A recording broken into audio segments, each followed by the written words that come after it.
Eu me chamo Amanda Vitória Milk Ferraz de Carvalho, sou bolsista de mestrado do CNPq, faço parte do programa de pós-graduação em Filosofia da UniOeste, campus de Toledo, no Centro de Ciências Humanas e Sociais.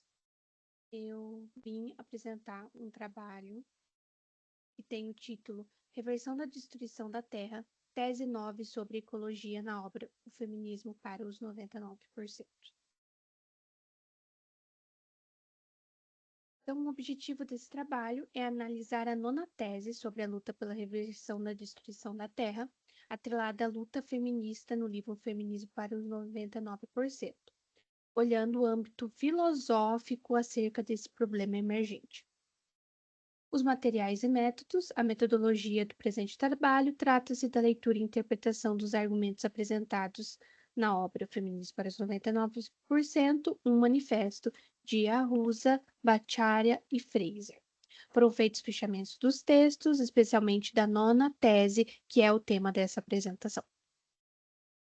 O dia que o capitalismo perceber que não se bebe dinheiro, não se come dinheiro e não se respira dinheiro, será tarde demais.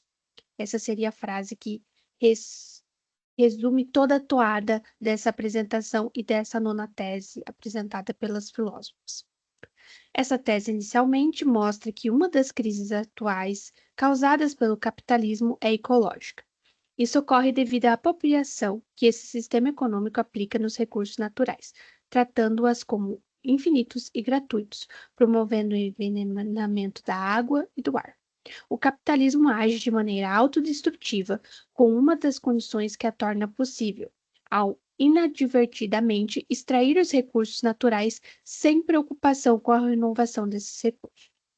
Além dos efeitos ecológicos que beiram a irreversibilidade, tais males cometidos infligem suas consequências diretamente na população nas mais pobres, nas minorias e ainda mais na opressão que as mulheres sofrem nos dois hemisférios do planeta Terra. Por isso que é trazido nessa obra pelas filósofas sobre o feminismo. Essa extração desenfreada não é algo à toa. Ela ocorre para alimentar o capitalismo e a criação de mercadorias para a venda, a lógica do consumo. Precisamos fazer movimento para fora da nossa casa. Mudamos, então, portanto, nosso ciclo de consumo e buscamos fazer ações coletivas sobre isso, para tentar uma transformação dessa realidade. Mas também não podemos esquecer que não somos nós que estamos esvaziando os recursos do planeta Terra. Precisamos analisar o todo, o capital, assim como as partes, nós, consumidores, que fazemos parte dessa lógica de consumo. Tal livro foca mais nas mulheres e nos diversos tipos de opressões que elas sofrem, e a crise ecológica aflige elas diretamente também. A argumentação gira mais em torno de provar esse ponto e como a luta do feminismo deve visar a preservação ecológica e a sustentabilidade. Estatisticamente, o grupo das mulheres e dos grupos étnicos minoritários são mais afetados com essa crise ecológica. A opressão das mulheres é agravada pelo capitalismo e essa crise ecológica. As mulheres ocupam cerca de 80% dos refugiados devido a problemas climáticos. Nos dois hemisférios globais, as mulheres sofrem, a saber, que é pontuado pelas pensadoras. No sul global, países em sua grande maioria colonizados e em fase de desenvolvimento, as mulheres compõem a maioria da força de trabalho rural, tendo a responsabilidade pela maioria dos trabalhos e pela reprodução social. Sendo assim, estão responsabilizadas pela maior parte dos trabalhos, com a lida com problemas em relação à seca, poluição e exploração inadvertida da terra. No norte global, países em sua grande maioria colonizadores e já desenvolvidos, com economias grandes e acesso a diversas tecnologias. Nesses países, as mulheres integrantes, em sua grande maioria de grupos étnicos minoritários e vulneráveis, são vítimas de racismo ambiental e sofrem com enchentes e envenenamento por chumbo, por ficar em áreas mais marginalizadas. Então, os resultados das discussões. Compilando nossos resultados, temos os seguintes dados coletados. 1. O capitalismo é prejudicial para a vida na Terra. com poucos seres humanos beneficiados, muitos prejudicados e todas as outras espécies que não são seres humanos, mas que fazem parte do ecossistema e da natureza, também desfavorecidas. O capital esgota os recursos naturais da Terra como se infinitos eles fossem. Segundo ponto. Além disso, há uma crise ecológica e mudanças climáticas acontecendo devido a esse comportamento predatório do sistema econômico vigente, que se apropria da natureza que é gratuita, a explora desenfreadamente sem se importar com as consequências para o todo da natureza, dos seres vivos, para gerar acúmulo de capital para uma pequena parcela da população, colocando preço nos recursos naturais, inclusive. Terceiro ponto. As mulheres e o feminismo são apontados como linha de frente no combate às consequências climáticas. Quarto ponto, apontamos que nosso trabalho está em consonância com o de Matos e Scherer, que foi publicado em 2020, sobretudo na parte argumentativa acerca do comportamento exploratório e predatório com a natureza para acúmulo de capital desenfreado, sem se importar com as consequências disso para a sociedade. Para concluir, vale ressaltar que as pensadoras olham a situação do feminismo em um todo e chegam em certas conclusões em relação principalmente à ecologia. Em diversos aspectos, o capitalismo é nocivo para a sociedade como um todo, mas ainda mais para os mais desfavorecidos e prejudica ainda mais as mulheres. Por isso, o feminismo precisaria de outro sistema para realmente funcionar. E não só o feminismo, mas a sociedade como um todo.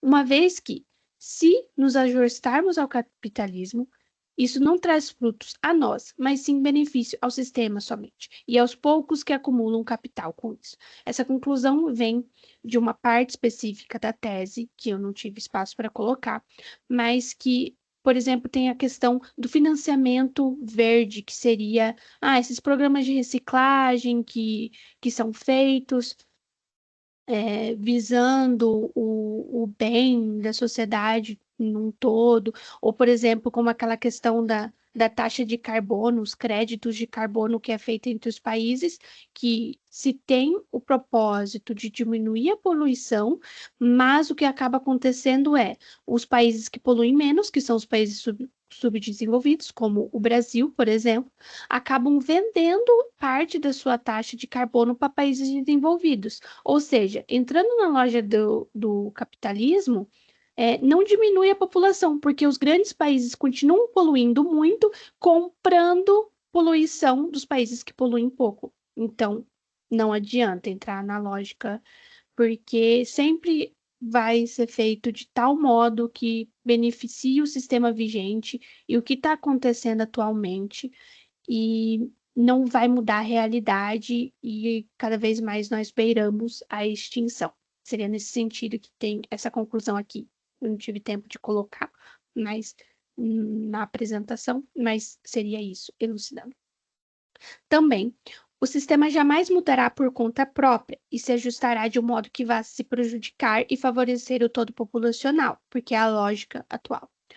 Uma revolução seria necessária para a melhoria em todos os aspectos apontados pelas pensadoras, sobretudo como focado nessa comunicação, a ecologia e reversão da destruição do planeta Terra.